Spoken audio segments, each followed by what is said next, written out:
after bird dogs. Then we move to some fighters after the trainer there'll be Provost, the Provost trainer, and then fighters, the Spitfire, the Sea Hurricane and the Gladiator.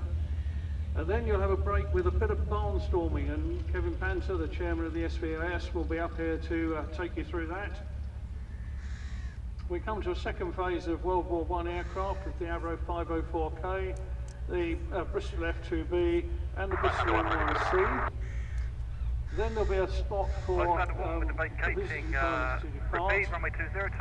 And it will be followed by the unique site.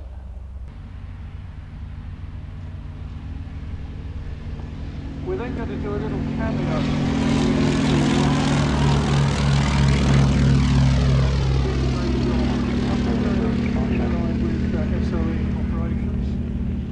Finally, when the audience airborne. Lysander 2 copy, just let the ship go there, probably another minute. It'll be the first time in some time that we actually put all five in the air, but conditions are good enough at the present time. So we'll have a full show of heads as well. And that will bring the show to an end at just about 10 minutes past 9. And after that, you'll all be free to go home. But we hope that you will enjoy the show, relative slots further into the show. We have to juggle the aircraft fairly carefully to make sure that they're able to fulfill their slots at the right time. So you will see aircraft taking off and landing a little bit out of context with the actual display itself, but that is why we need to get the aircraft in the right.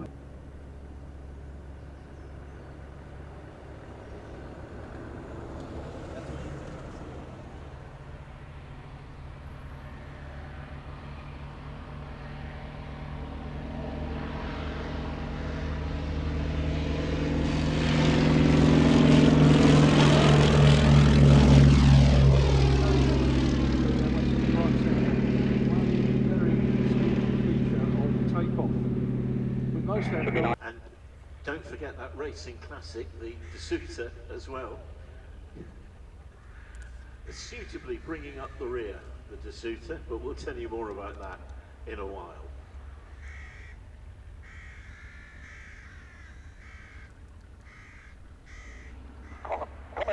Canopy locked, tail skid locked, and rolling.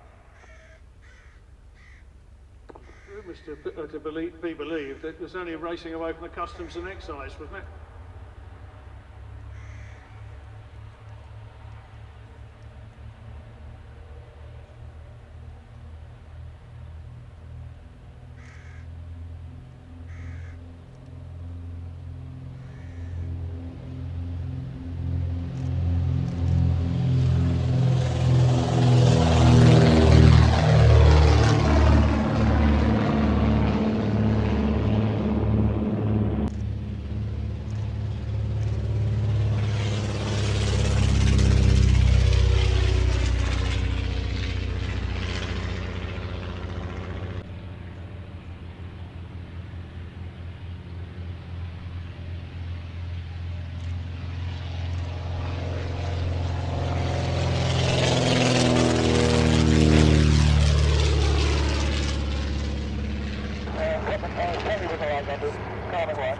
Lysander.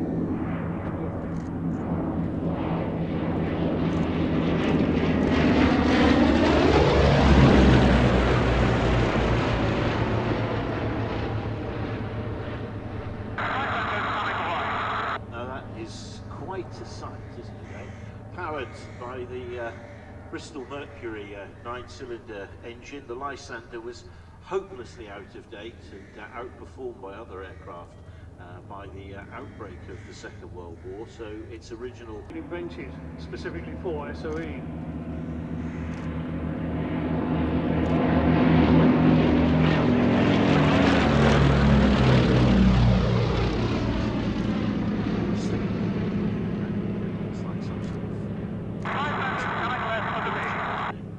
Prehistoric in its appearance. Well, it was designed by Teddy Petter, and it was Teddy's first attempt. The Petter Engineering Works have been producing aircraft as a shadow factory from the First World War, and Teddy took his engineering experience and tried to apply it to an aircraft. He tried to incorporate a number of ideas. The peculiar wing shape, for instance, means that the view from both the front and the rear cabins is as good as it could possibly be. The undercarriage was absolutely unique for the time, and the main spar came from Switzerland, which showed a very strong undercar.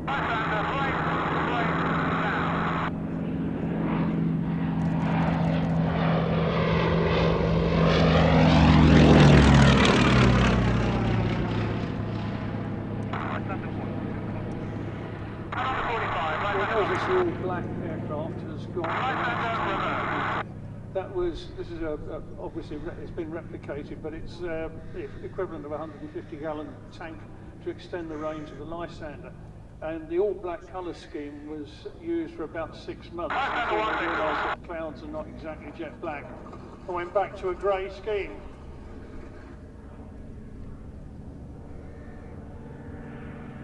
You go from Lysander, comment to the left turn back to West Holman.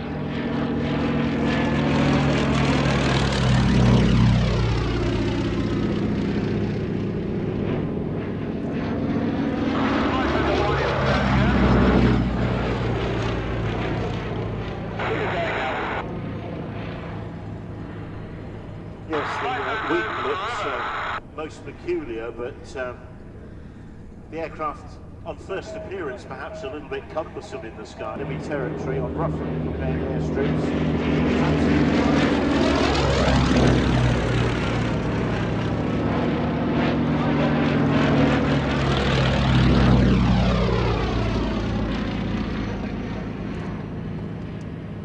In operations in France and the Battle of France in 1940, the Lizzie suffered very heavy casualties, largely because the camouflage version that's coming from Duxford.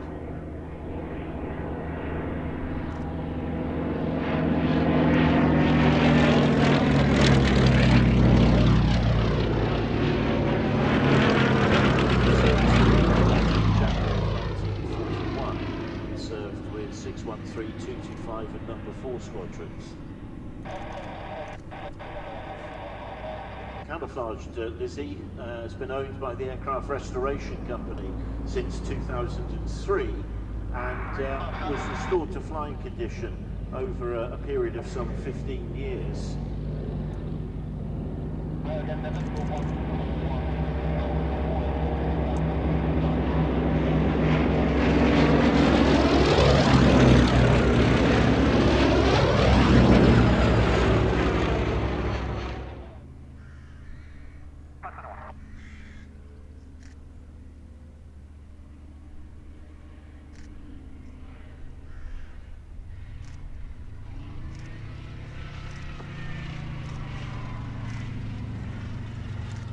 Before you say too much, there's a very light wind today and there's a very hard runway. So actually...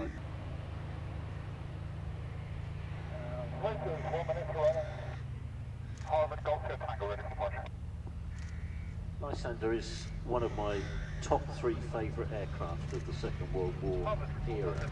Not just because of the role that it played in those clandestine operations, which, you know, are fascinating to hear about. But also just because it is such a strange looking aircraft. I do strange, that's me. And I just think it's a wonderful airplane. And yes, it's good to see the Arco plane there in its camouflage livery, but for me, the all black, it just sets it off perfectly with the Shuttleworth aircraft. We had Hugh Verity, who was the CO of 165 Squadron, here just a couple of months before he passed away. And he was not impressed by the all-black camouflage, but you actually insisted that they went back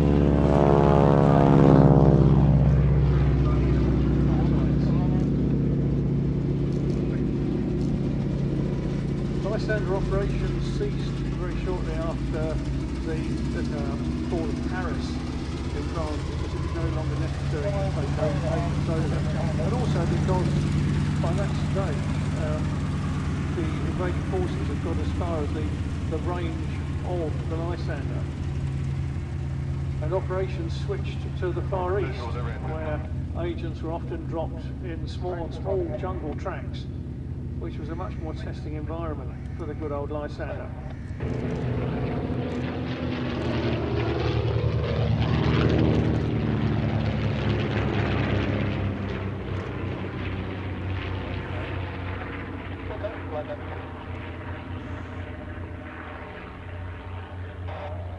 A fabulous and unique formation. You have two record setters. The de Havilland Comet won the London to Melbourne air race back in 1934 in a record time, and the Mew Gull, Percival Mew Gull, was used by Alex Henshaw to set the record for London to Cape Town and back. Yeah, the Comet's powered by two 230 horsepower Gypsy 6 engines, giving it a top speed of around about 238, 240 miles an hour, something like that.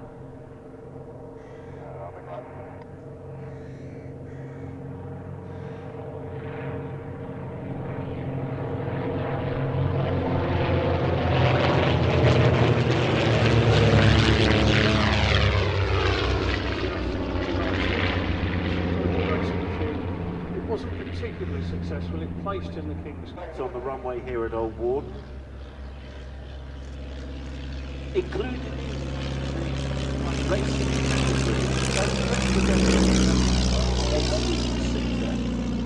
an extremely rare aeroplane is this.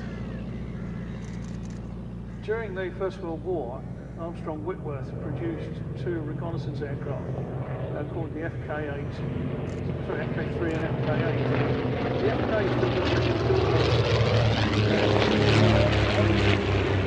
improved an existing design, and it became the DeSuter, or the DeSuter Aircraft Company of Croydon, used as an air taxi. But we'll come back to that because I think we're going to stick with the air racers. The de Havilland Comet was offered for sale at a bargain price, and within record time it was designed, built, tested and flew in 9 months. If you asked anybody to produce an aircraft in that period of time now, they would laugh at you.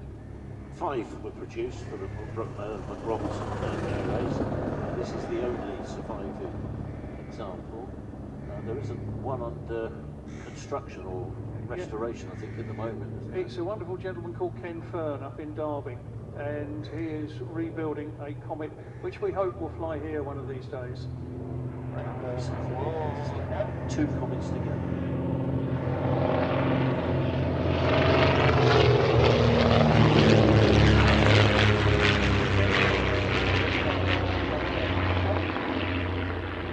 The Hawkspeed 6, which is the licorice and cream aircraft that's just broken to the right over the road. I owe him a big debt of thanks, and I know that his family looked after him extremely well.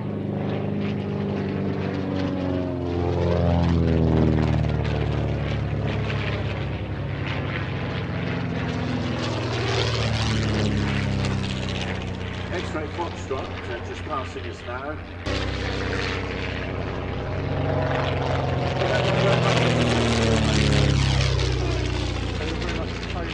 The pilot concern and the task ahead.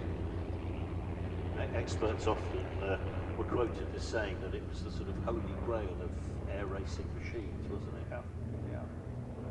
But with Alex Henshaw flying it, you had a very determined and very skillful pilot.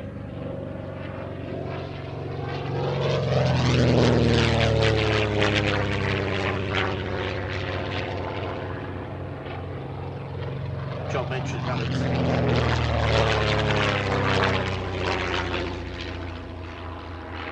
Set a world record flying to Cape Town and back in 4 days, 10 hours and 16 minutes. That record stood for over 70 years, and when it was finally beaten, it was in a modern machine with sat-nav and all the bells and whistles. Henshaw had none of that on his epic journey.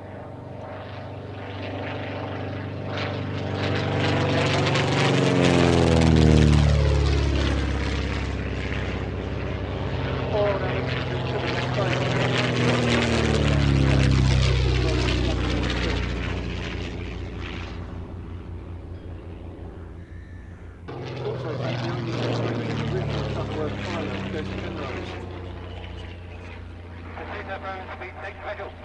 Who was responsible for returning Echo Foxtrot to its original configuration now, and it's so competitive, and a lot of it was so similar as well.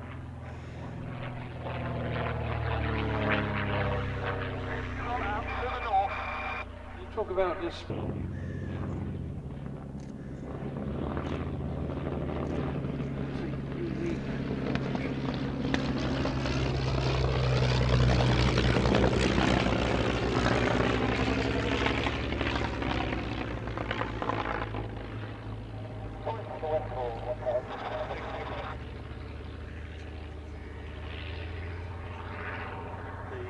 Duta was used in the 30s as an aerial taxi. This particular example bought by Richard Shuttleworth, who in fact was looking to set up an air taxi business, I think, at the time. The aircraft was grounded for a while here in the collection because of a little bit of aileron flutter that needed correcting. That was shortly after it had been totally rebuilt. Yeah. A remarkable job, really. It's actually a with all the wood involved, they needed the carpentry skills of the cabinet makers.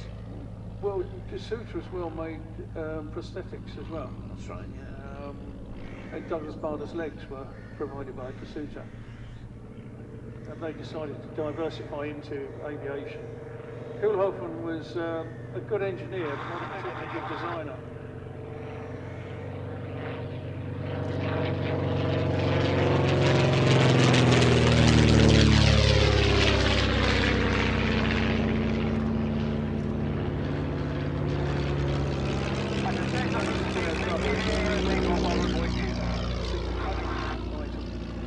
Both the FK3 and the FK8 had a similar arrangement.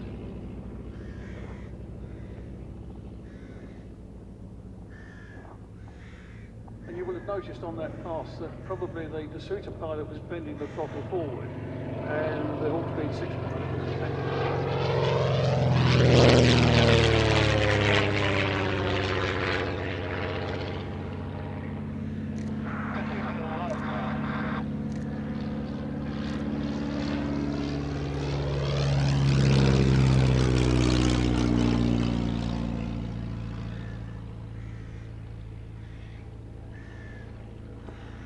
That's another aspect of the displays that you see here at Allbourn. Aircraft have very different flying characteristics.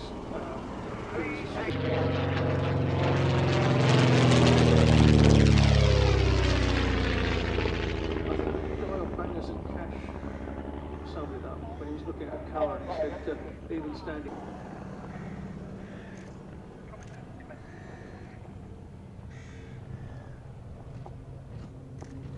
Very graceful approach and landing. Very nice indeed, yes. Our systems, and it was possible to bring a few glasses of wine back from France and avoid customs duty. Comic pleasing old.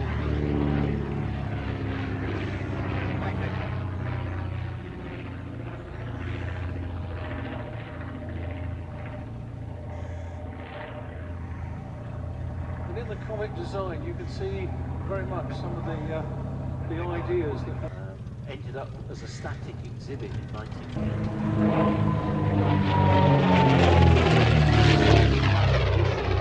Technicians of British Aerospace took to the skies again in 1987 and made its first display appearance here at Allbourn.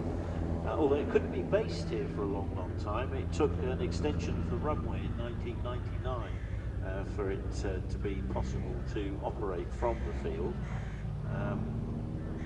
At the time that it won the McRobinson Air Race, London to Australia, back in the 30s, it completed the race in 70 hours and 54 minutes.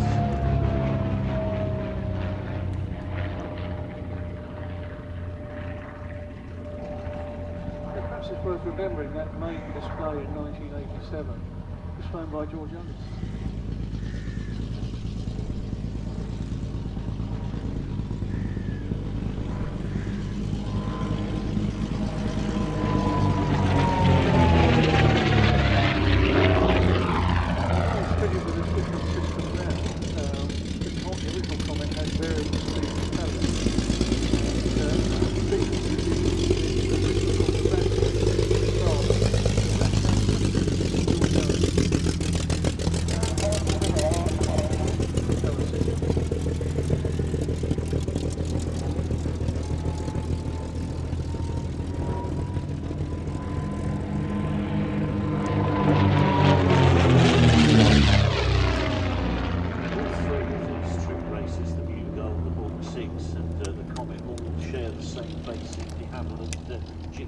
Engine, but they all sound so very different, don't they?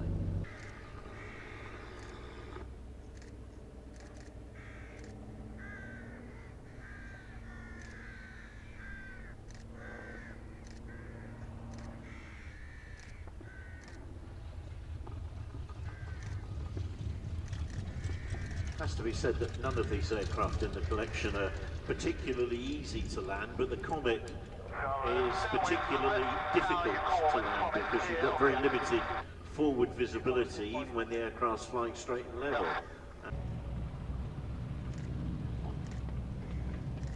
Harvard, on board in 30 seconds. Harvard. That was a very nice. Well, that's Chris Huxton. Exhaust ports.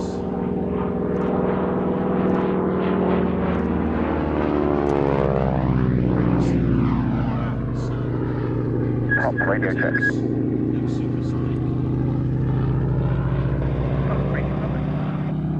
Five also, we're still on time. The prop tips goes at the engine drives directly on the crankshaft. There's no gearing. Aero engines are geared down. But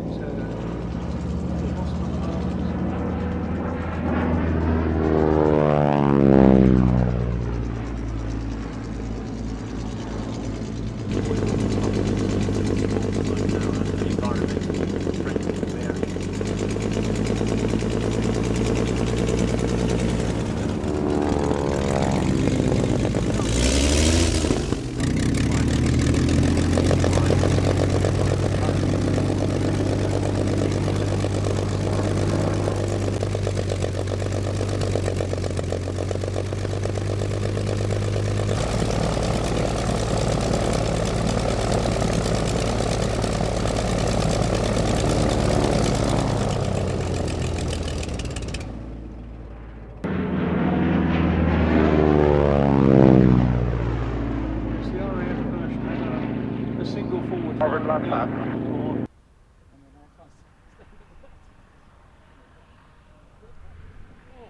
I think that's pretty good, don't you?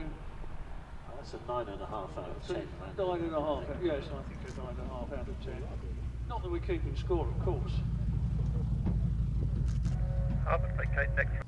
We always wanted to know that. Well, there you go. So there you are. Every air show's an education. The breadth of Shuttleworth's knowledge.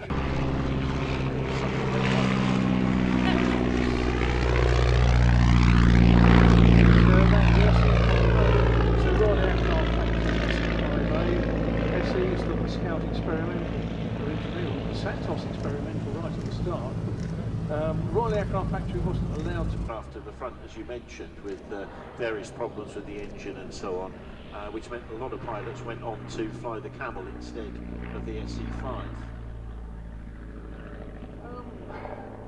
Yeah, the Camel had a few problems of its own because it was very quick to turn to the right, given that all the weight and all the rotation was within the front 7 foot of the aircraft. So it would whip round very quickly, and if you didn't know what you were doing, it could be dangerous. And just joining the SE5A is a pilot favourite. This is the Softer Pup.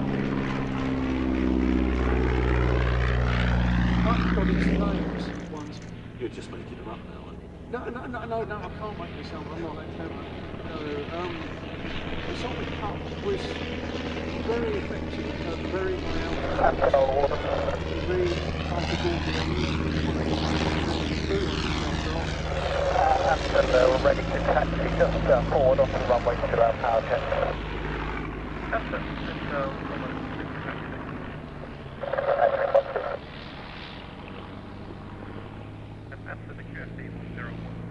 The Pup have very light wing loading, so it could get up to 17,000 Roger, 101. feet. Think about what the temperature's going to be down up there. It's going to be 34 degrees lower than it is on the ground. So it's quite a technical pilot. The thing on it was fitted with a new British interrupter gear, which wasn't as effective as the German, and didn't fire at anything like the same rate. So the Pup pilots still had a job on their hands. SE5, by contrast, had 2 guns.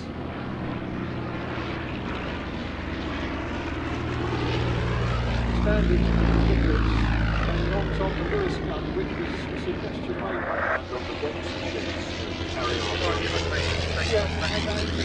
on. Also, by that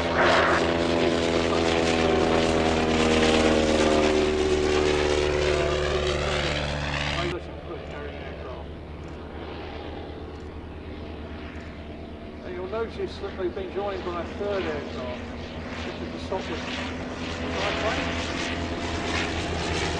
And it was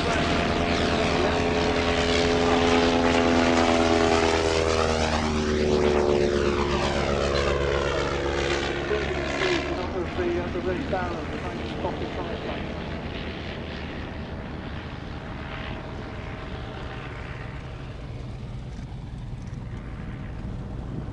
Some wag on the ground when they first saw the Sopwith triplane take to the skies, wobbling about in the wind, and thought that it looked like a rather drunken flight of steps in the sky. Well, it's funny to fly to play by Harry Walker, it's like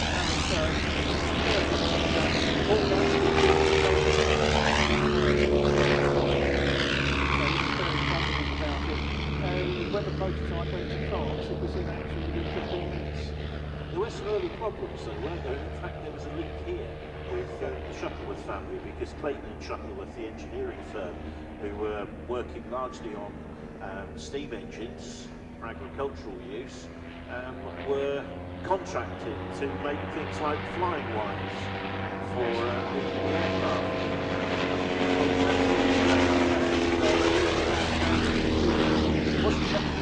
And we'd like to taxi out, but we'll keep the landing area clear first of all. Any problems for the aircraft? As the top list of the SE5, just taxi back and help. Stop it, yeah. There were problems with maintenance as well, weren't there? Just get at certain parts of it, you virtually had to dismantle half the aircraft. So it's down to other aircraft at the time. The Royal Flying Corps decided not to take the triplane, and the Royal Naval Air Service, all Canadian pilots, and shot down, I think it was 87 aircraft in a 3-month period.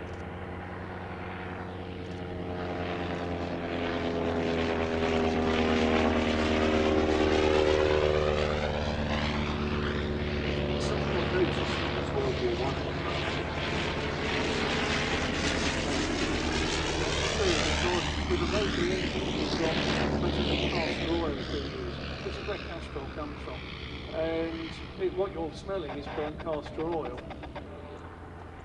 The burnt castor oil across the newly mown grass.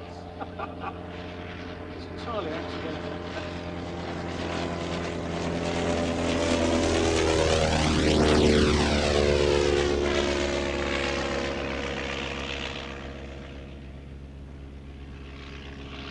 Sopwith Cup was very much a preferred mount amongst the pilots in its earliest days. A delight to fly, very light on the controls.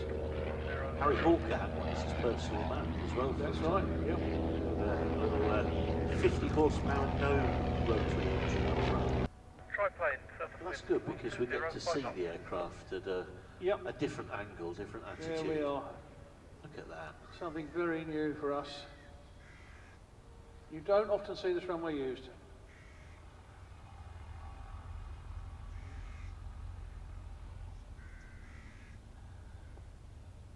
And our grateful thanks to Stu Goldsbank. Russian subsequent In 120. but we're winding the clock forward to the mid-1930s, into the 1940s and those dark days of the Second World War, with this twin-engined aircraft. My old dad bought me an airfix model of one of these when I was about 6 or 7 years of age and made it with me. He was referred to it as my I found out more about it at a later age. The Anson used for twin-engine conversions for pilots, but with all that fuselage behind them, they did use it literally as a flying classroom for engineers, for radio operators. This bit rather, it's quite important.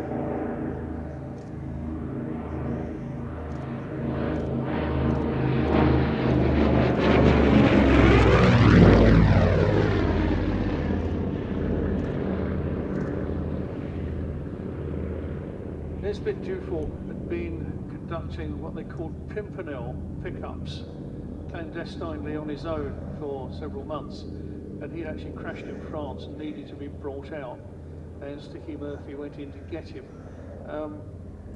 He returned to England and actually trained an awful lot of the couriers that were to go out and set up little runways in France for the Lysanders to use. Come on, radio check.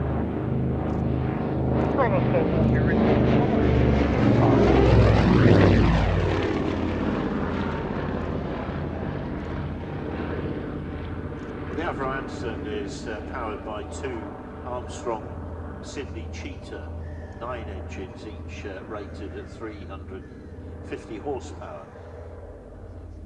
The original examples driving 2-bladed props made by Fairey. The engine cowlings from the original prototype were reduced in diameter to improve visibility from the cockpit.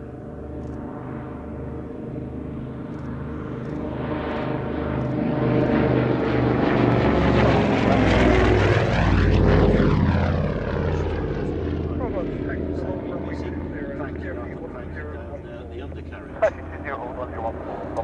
This particular example is actually an Avro 19, developed as a light airliner.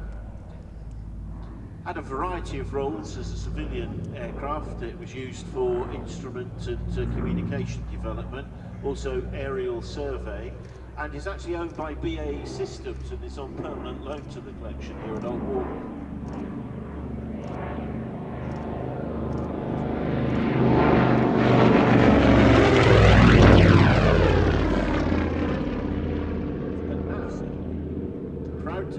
Say that the Avro 19 is now part of the collection here, owned by the Shuttleworth collection. Yes, that's correct. At the beginning of this year, there was a transfer across, and the 3 BAE Systems aircraft, the Anson, the Blackburn B2, and the original Gypsy Moth, have now come to join the collection. So we're growing. It's about this time of night that I get a bit peckish, you know. Terminating. And if I get peckish and I don't eat, I get a bit ratty. So you have been warned.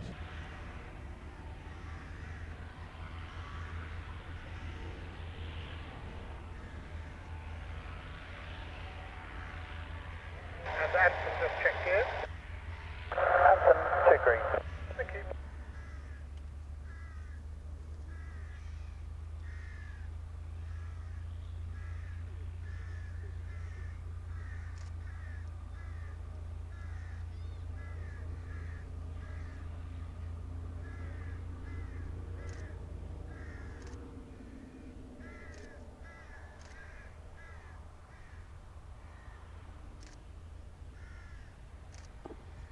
Nine out of 10. Not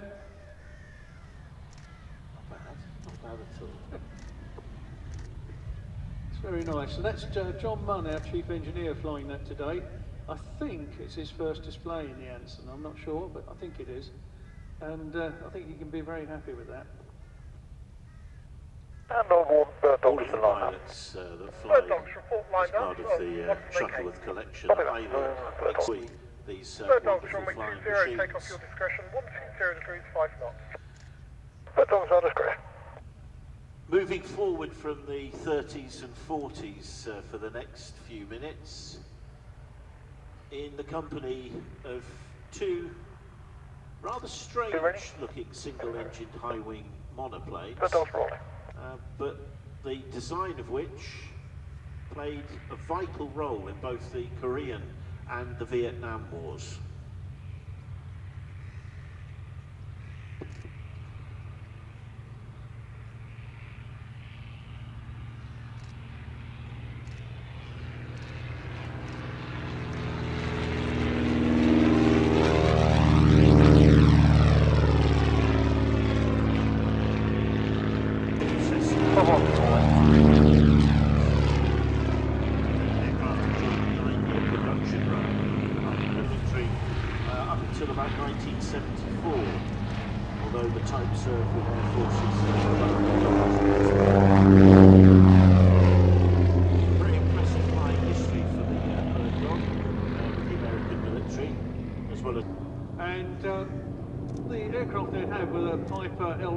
Stinson L5, both were lightweight construction, and certainly suffered a lot from airframe fatigue in economic aircraft.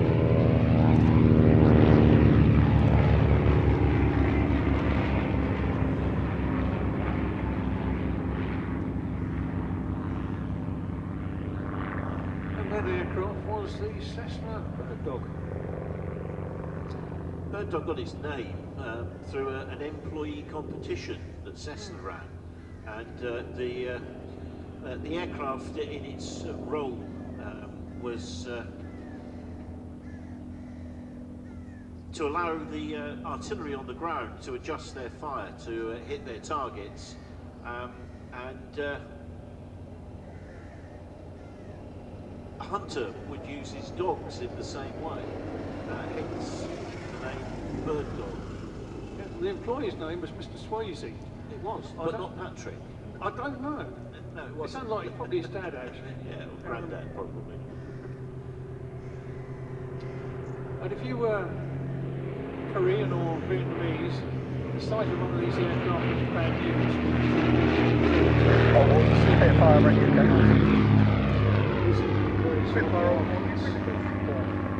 What they also did was to add rocket firing capacity. You're to 5 some to me, aircraft, Spitfire. so they could actually support troops on the ground. Simple airframe, easy to maintain, rugged, easy to use. It was exactly what you needed on the front line. They made 3,500 of them over a 9-year period, as I say, the service history of the aircraft stretched from the early days of the Korean War right through to the end of the Vietnam War as well. When you think that, you know, the high Bird Dogs breaking fast jet capacity that the Americans had with their Phantoms and other aircraft, B-52 bombers, and there was this little thing. It looks like it should north from Charlie Sierra Delta Sierra Golf. Good be afternoon. around over the jungle.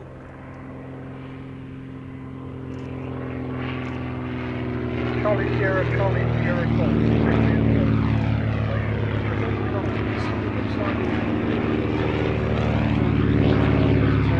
Okay, Charlie Sierra Delta Sierra Golf. Can you say again? Charlie Sierra Delta Sierra Golf.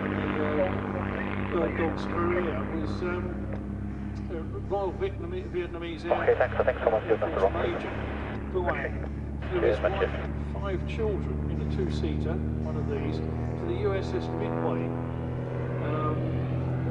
when Vietnam fell. The irony was that the captain of the Midway helicopters that were belonging to the Vietnam Air Force. He pushed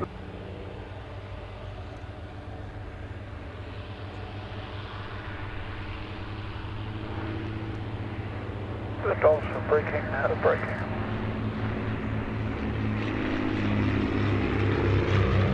Lovely climates.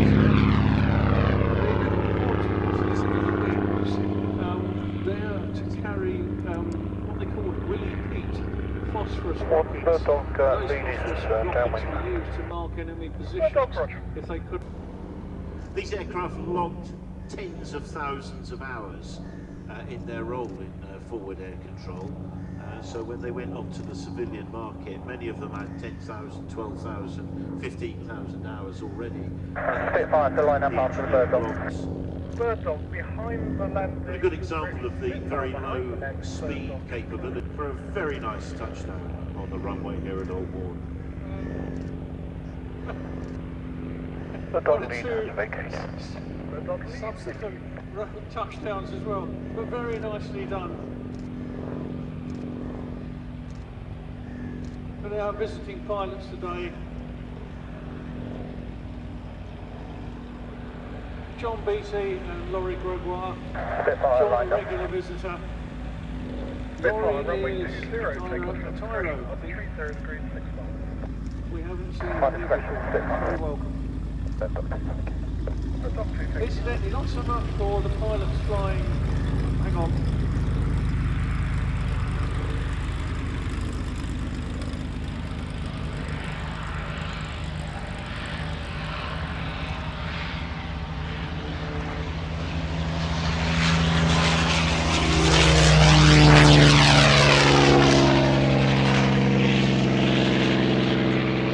Like the hold cross when that. Planting Old Warden to go off into a holding pattern. We'll see them a little.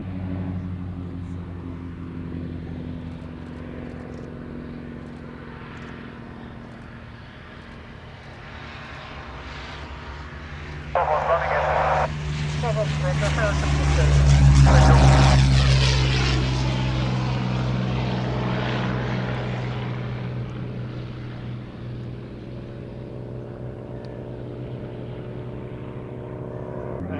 and do it. But on a jet, it took a bit longer for that to happen. Pilots had to learn to do it more quickly. And so this aircraft is designed with a very big engine to try and replicate that slow reaction to get pilots used to putting the power in that bit earlier. But it's interesting that more aircraft are lost on approaches to the engine failures after takeoff. And so Edgar Percival actually wrote the specification of the aircraft, and the 16 companies that tendered. I'm very surprised that Percival actually won the contract. So a lot of the previous trainers, simplicity was the key, wasn't it?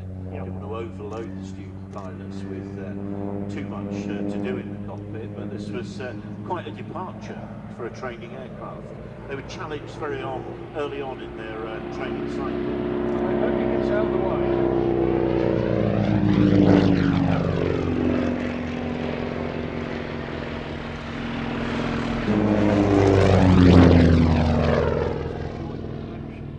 They found that there were 4 available. This one was at Cranfield up the road.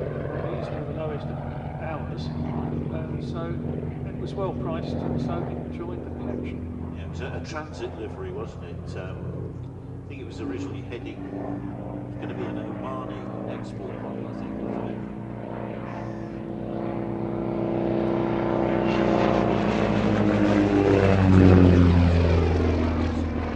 Just about top 200 miles an hour. That big engine up front, an Alvis engine, 550 horsepower. The side-by-side seating arrangement, the enclosed cockpit, meant for a more comfortable environment for both the student and the instructor, and of course better monitoring of the student in that side-by-side configuration. This particular Provost has amazing airframe.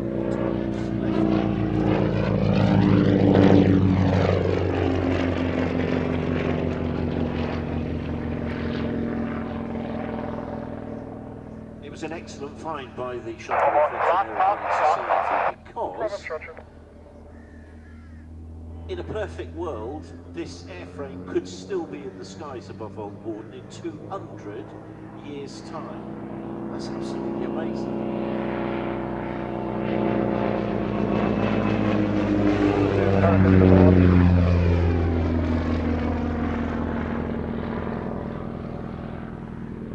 course, you can see the early beginnings of an aircraft that replaced it as a basic jet trainer, the Jet Provost, of course.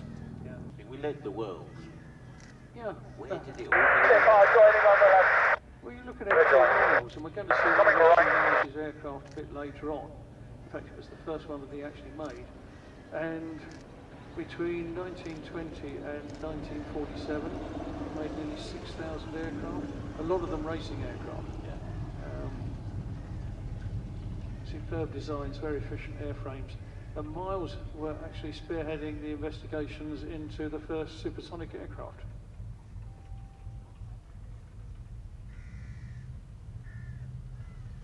Stand by, Nathan there, shaking. Provost, I'm moving in. Provost, thank you.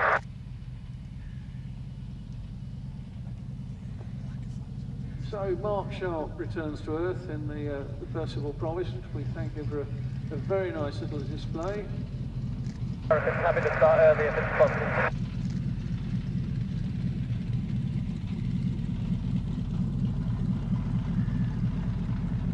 Hurricane, stand by.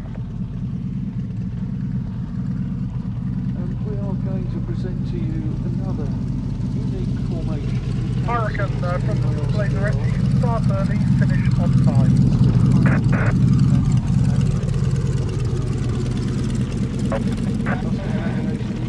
Hurricane, A firm, clear display.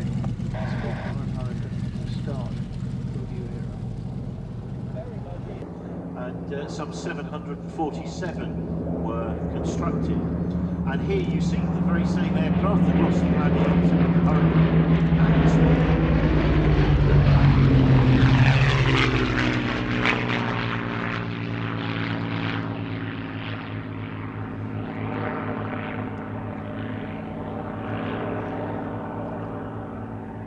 Board of Sierra Alpha is clearing to the west now and leaving in frequency.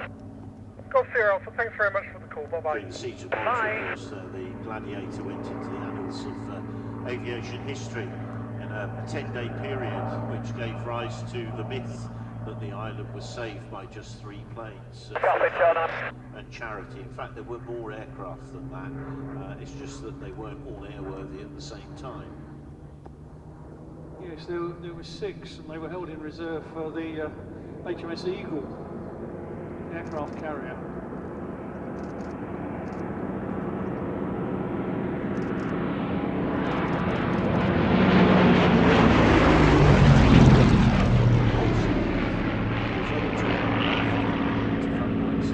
The Gladiator tonight, holding its own. Oh, very much so. It's pride of place. A lot of Gladiator pilots really didn't like the idea of going on to flying monoplanes. But at the same time, there was a pilot prejudice against the Gladiator itself at the time, particularly the enclosed cockpit. The Gauntlet, which was its predecessor, was very popular. And the idea of having an enclosed cockpit really didn't sell well with the RF pilots at first. The Gladiator was strong and manoeuvrable.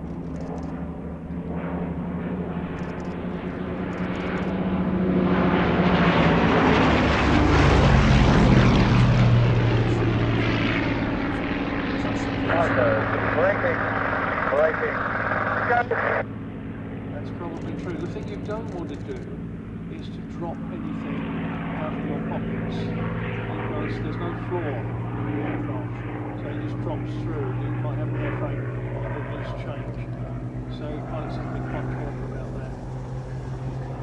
It wouldn't be any good for me. I wouldn't have anywhere to put them back. No good at all. The Sea Hurricane, again, a rarity.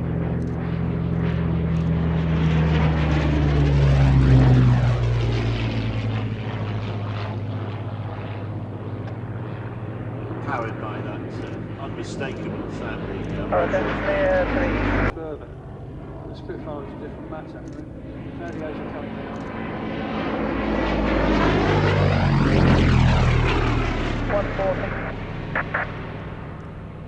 This was the last Mark I Gladiator that was built, and they found there was a problem with the Gladiator design.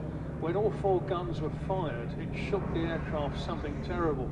and to try and get around all that extra vibration. Tower, Chipmunk taxi. Chipmunk. 20114, Chipmunk. 2, and that change alone was sufficient to change the harmonic motion of the airframe and actually make it possible to fire all 4 guns at once. Designed by Henry Gladiator, last part. who of course went on to produce the mount of the RAF Red Arrows display team during the 1960s that followed that. This particular aircraft Hurricane formation standing in. they decided to present this Flight of 73 Squadron, and the red wheels belong to Flying Officer Gladiator, last part. Edgar Cobber Kane. Gladiator, runway Cobber 20, Kane was one landing of the first.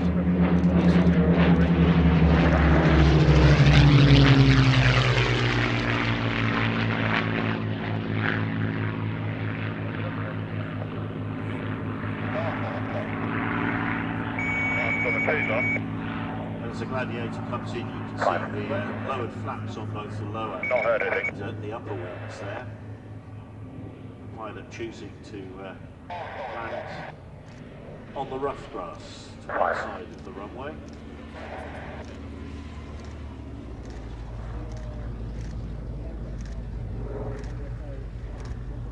That's a very nice landing, actually. The Shuttleworth Hurricane is a very rare example. It's a 1BC Hurricane built in Canada in 1941 to protect the North Atlantic convoys heading to Europe and then north to Murmansk. A Mark III Merlin engine developing 1185 horsepower powers the aircraft. The Merlin and the Hurricane is very early. It's only 1,030 horsepower. Once it goes at ground level, just display level, it's probably only pushing out about 850. Oh, Barnstorm 2. So it's much more efficient. Good, anything from Barnstorm 1? Well, for very responsible access.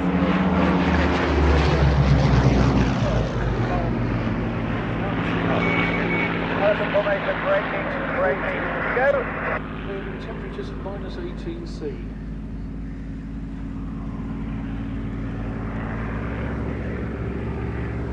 After the war, it began taking place over Final.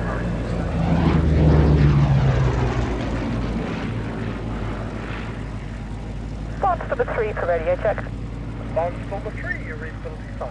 This is Control relatively system. recently, is 1995, when the Mark Spitfire running in from the south.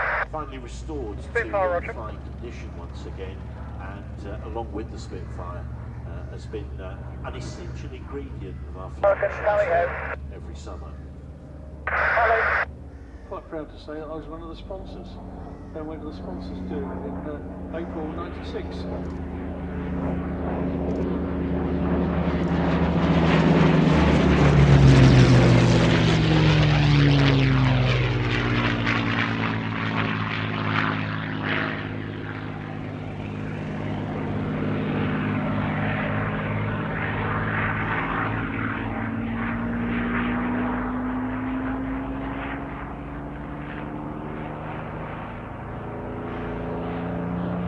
Hurricane, tally ho. Hello. Come on, ready.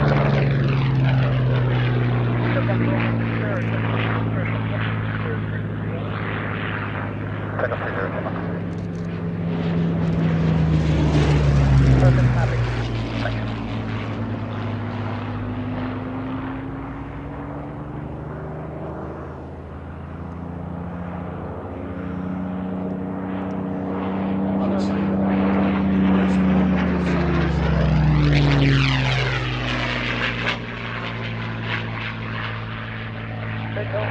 No, sorry.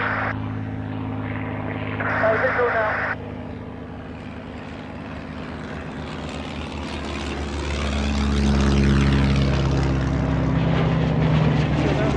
Barnstorm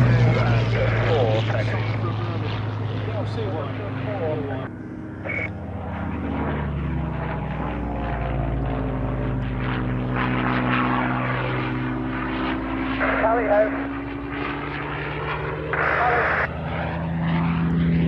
Nice and slow roll.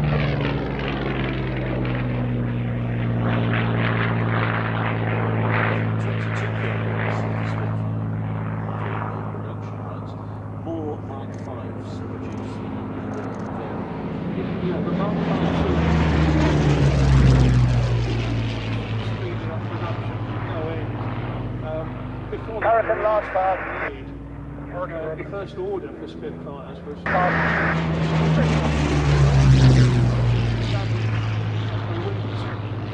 to fly at max speeds.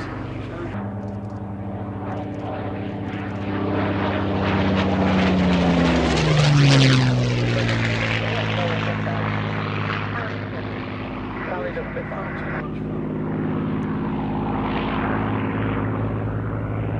Spitfire carry.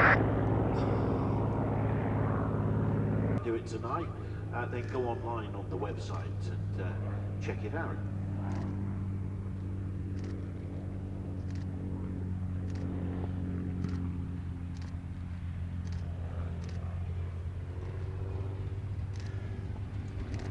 Spitfire final gear down. That's there for our chief pilot, Paul Stone, flying the Sea Hurricane.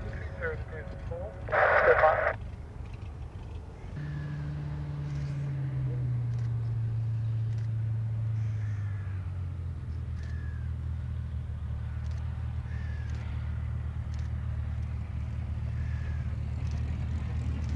And Shaky Shakespeare returns to Earth in the Spitfire.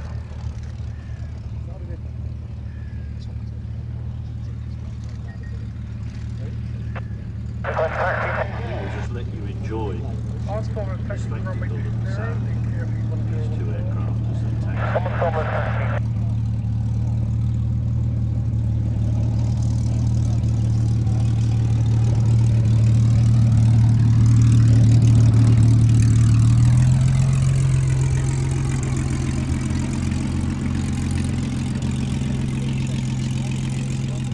So the aircraft in fact will be parking in front of the crowd line, and as John mentioned earlier, in the sky the pilots are far too busy to notice applauding as they fly past, but you might find some people wandering onto the field over the next couple of minutes thinking they shouldn't be out there when there are planes taking off. Well, there is a good reason for that, and our mate Kevin is going to tell you more about this. It's the Bulgarian Cohort team moving out onto the airfield. Thank you very much. No, the reason they're walking out there is they're expendable. No, they're not. They're very important for the ground crew, highly trained, and they haven't at all paid me to say any of this. So what we're going to do now is we're going to take you back to the golden, the 1930s. Imagine yourself on an all-grass airfield in golden sun with classic aircraft about to entertain you. It does follow directly behind you in the great control center.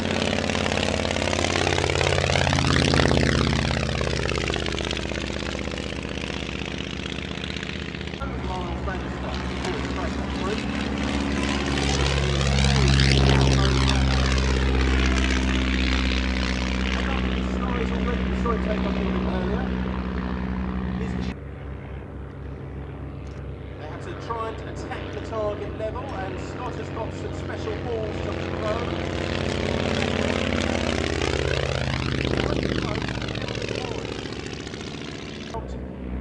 Cockpit back and a little bit short.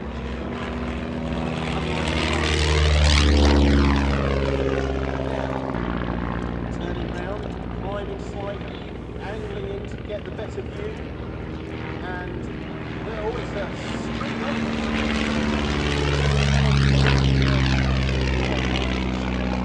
high. Can she get it down? She's got it, and she's got it well and truly caught. But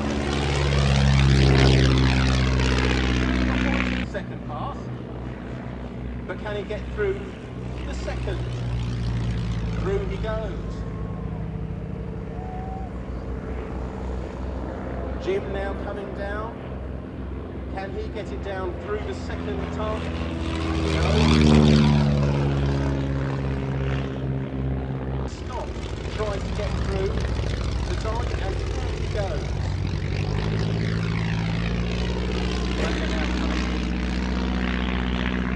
Third pass. Again looking a bit high. And decided not to go down.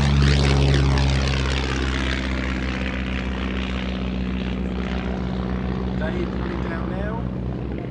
Final pass.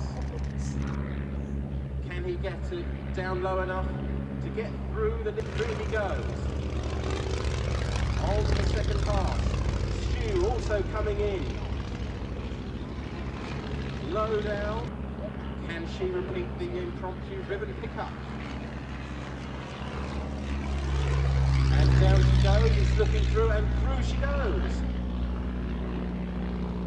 Dave comes down now for his final pass.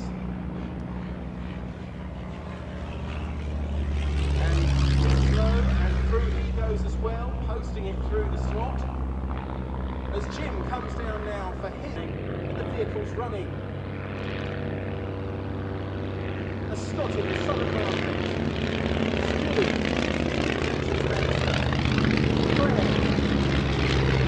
Timed it off.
Away for First World War pilots to keep flying during the interwar years while entertaining the crowds and encouraging air-mindedness.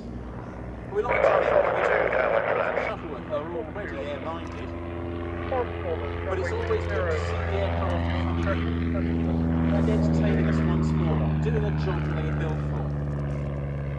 As the aircraft come in, land and sort of taxi back to their starting position. Please remember to give the pilots a big round of applause as they get out of the aircraft. Wave to them as they taxi in. So Scott in the southern market landing long to leave space. The Stu in the Magister behind.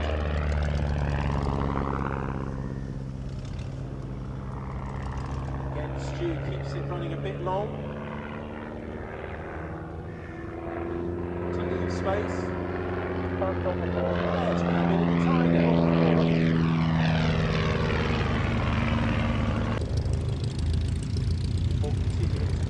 Barnstorming 5, last pass. 4-5, roger. The student bureau from the Northern and they're not careful, Jim may decide to take on some balloon bursting and go and investigate and recreate another act from days gone by.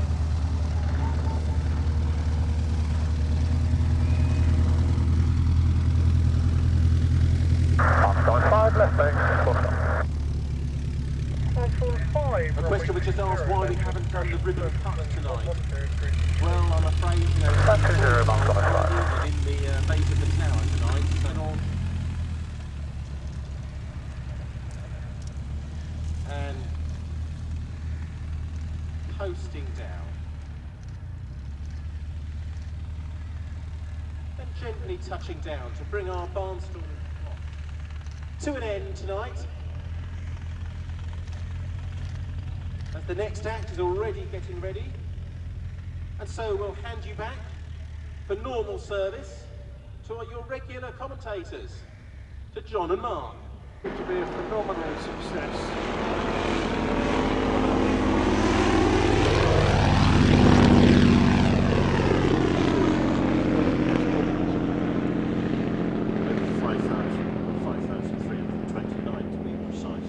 Examples of this end.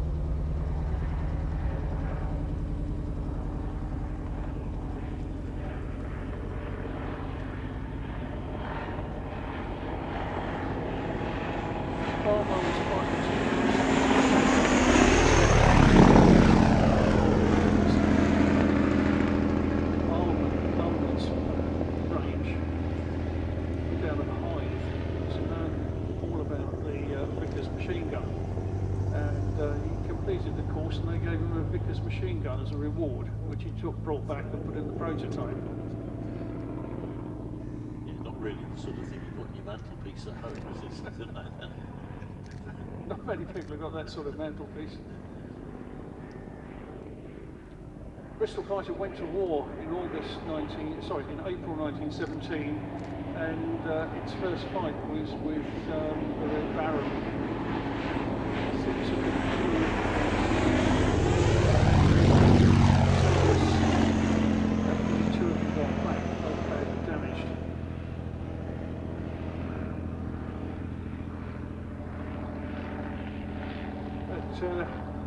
The RFC learned pretty quickly, and I've got a little quote from a gentleman known to others as Zulu Bettington, who said, this is on the 13th of May, regarding the Bristol, she is a topping fighting two-seater, the best here, not excepting the DH, that's the DH4. Avro This is much handier.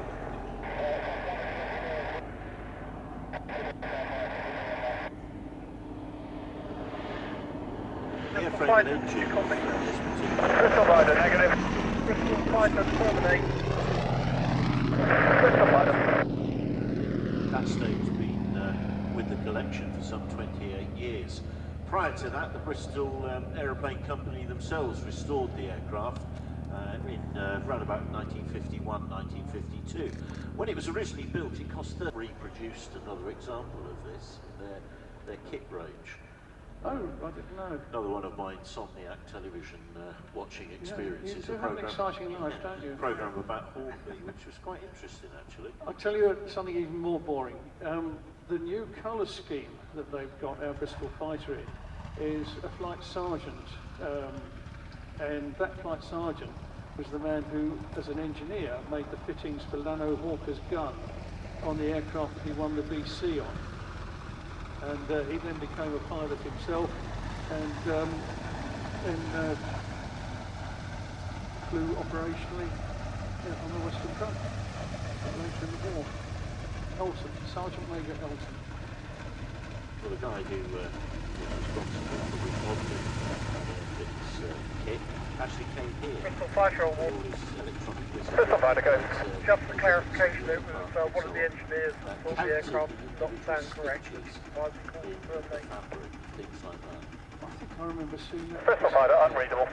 Lord. Yes, yes, it was. Massive. Because the serious modelers would notice that actually, you know, there should have been 5 rivets and you went forward to a model. That's the way we'll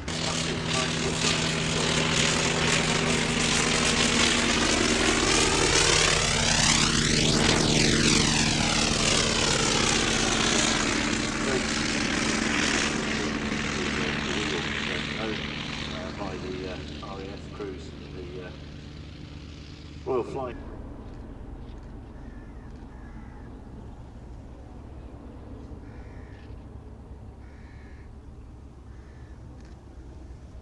Scary.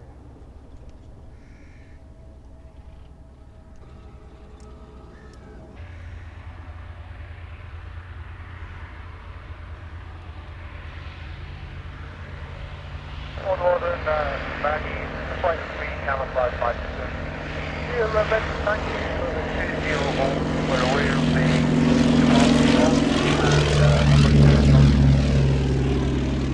Camo Maggie said thank you for the hold runway 20 to give you 1014.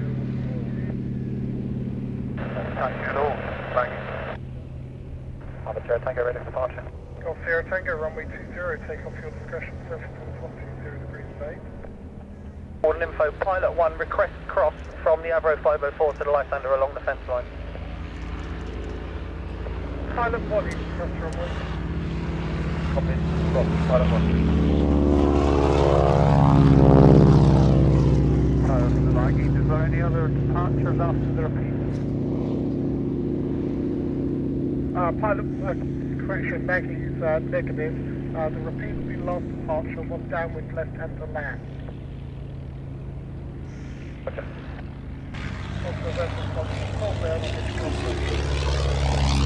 Hey, firm, hold it here. Many thanks for doing something over Roster. Baggage rolling. Baggage rolling. Aerobatic, agile, became the RAF's first monoplane trainer entering service. There's a monoplane. The Spitfire and the Hurricane were very much on the horizon by that stage. The best known really had my hawk train that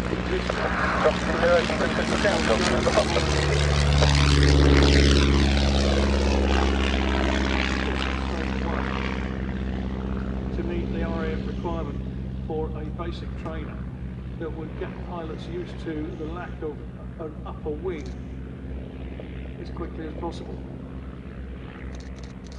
Standard RAF procedure, they used a very low powered engine, an engine that everyone was familiar with, and the key thing was to give pilots hours in the aircraft, so serviceability was a real preoccupation as well.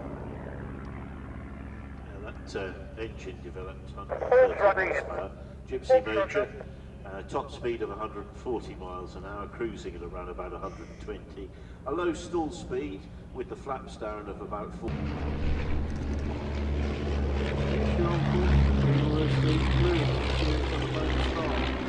Well, the Golf is clear to sell. Thank you very much for a lovely day.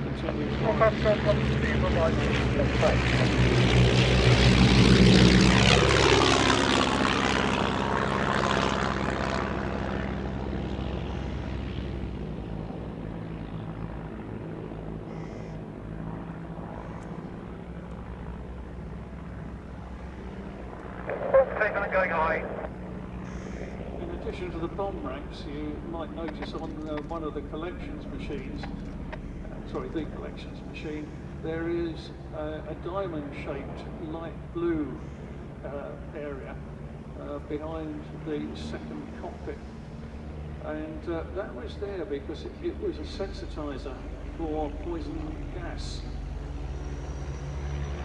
At the start of the war, it was very much thought that it would be a primary German weapon. In fact, it was never used, but precautions were necessary right from the off.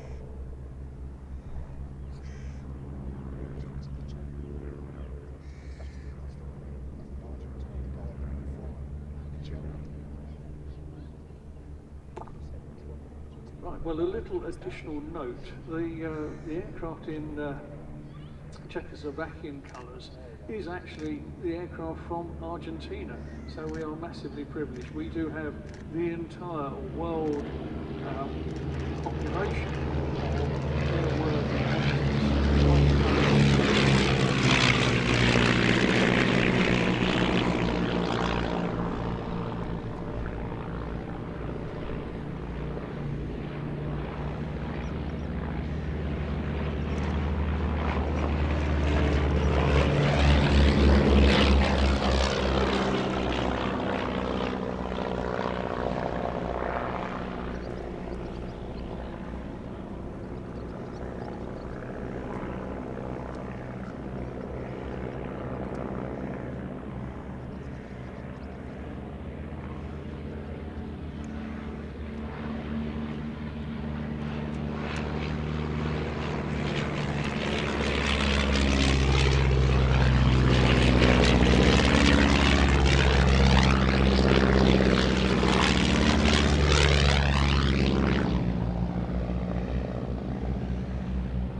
flagging on the green 5, come on.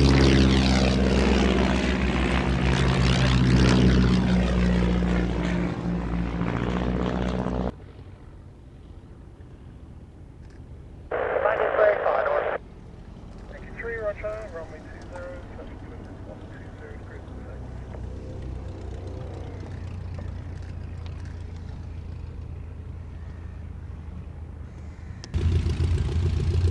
Now this next event is just a little extra to illustrate what the way that an agent drop or an agent pickup would happen in France.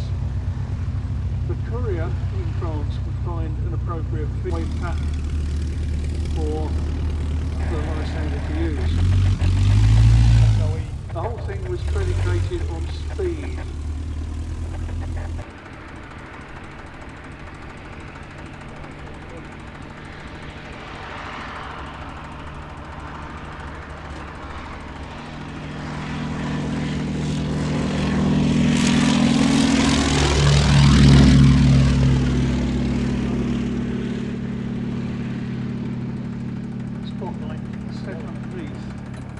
Operated by a Morse key so that it could flash back the letter.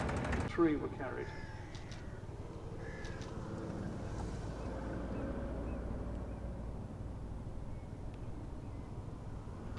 The pilot himself often faced 6, 7, often 8-hour trips, and they would be from Tangmere in Sussex. No pass to make the agents aware that it's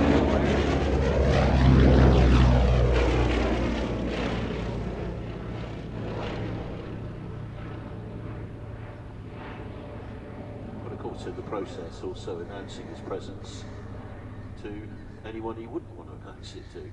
Well, that was the risk he took.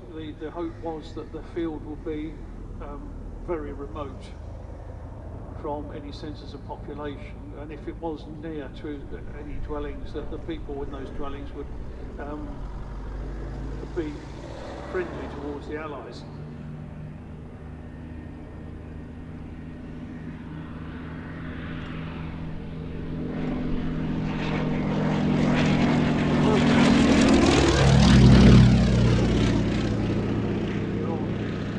Murphy actually got a bullet through the neck when an ambush was attempted, and a couple of other pilots were also ambushed. There was also a case, I think, of 2 or 3 aircraft that were actually shot down by night fighters. Right, Lysander, confirm this will be your last pass. Okay, this will be signalling, and then I'll turn down. So we do have a move. Roger. The Lysander is now coming round and probably has decided it's time to get on the ground quickly, but not at that speed. He's being very cautious. You can see the light flashing underneath.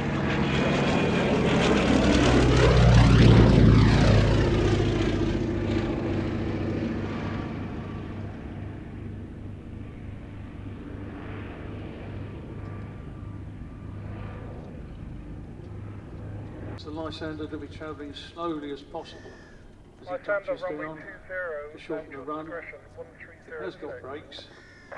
There was also a concern about the ground conditions.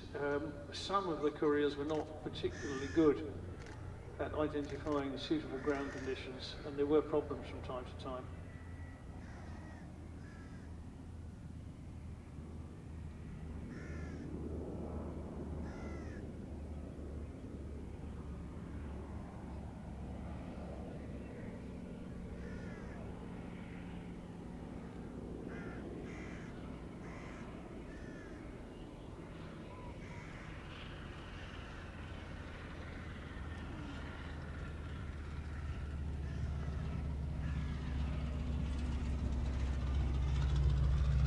Okay, he's slightly overshot, but we'll turn around as quickly as possible.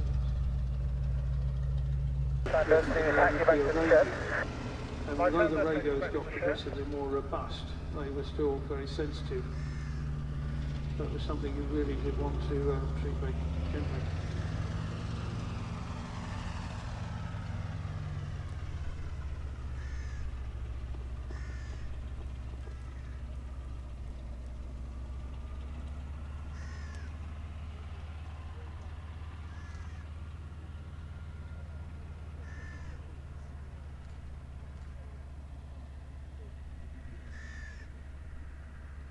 Lysander from the duty pilot, request confirmation that you've reset the tail wheel before correcting the tail plane before departure.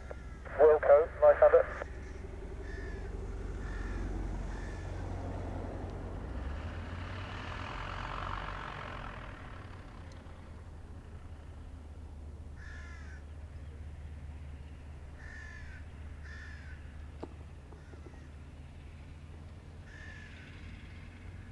The pilot would now move up towards the lights.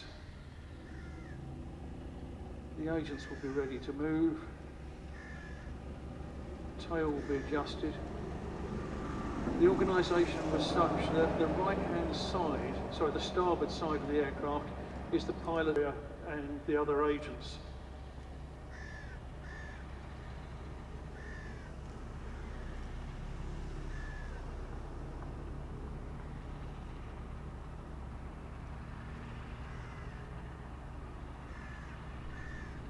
And Lysander, confirm I've rerun my before takeoff checks and the trim is at takeoff. The courier would Lysander, thank you. get up and talk to the pilot. Lysander will be ready for departure as soon as the car is clear. Wine. Lysander, take off fuel And some discretion, cigarettes. 1337. My discretion, Lysander rolling.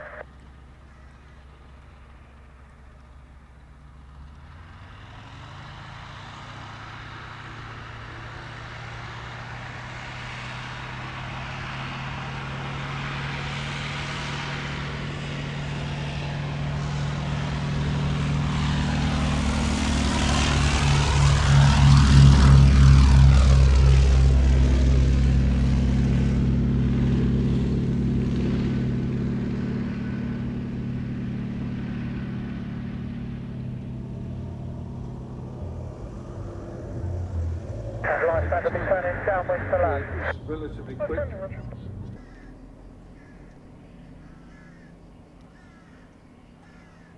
There's any Edwardians listening out on the frequency from the duty pilot, scrub, scrub.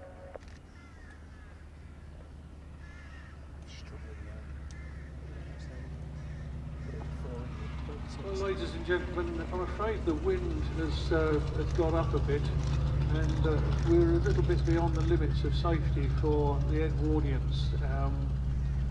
Friends, if you haven't, have a word with our people, please. Sunday the 5th of June is our next display here at Old Walk, the Jubilee Flying Circus Air Show. And our next evening show, Saturday the 18th of June,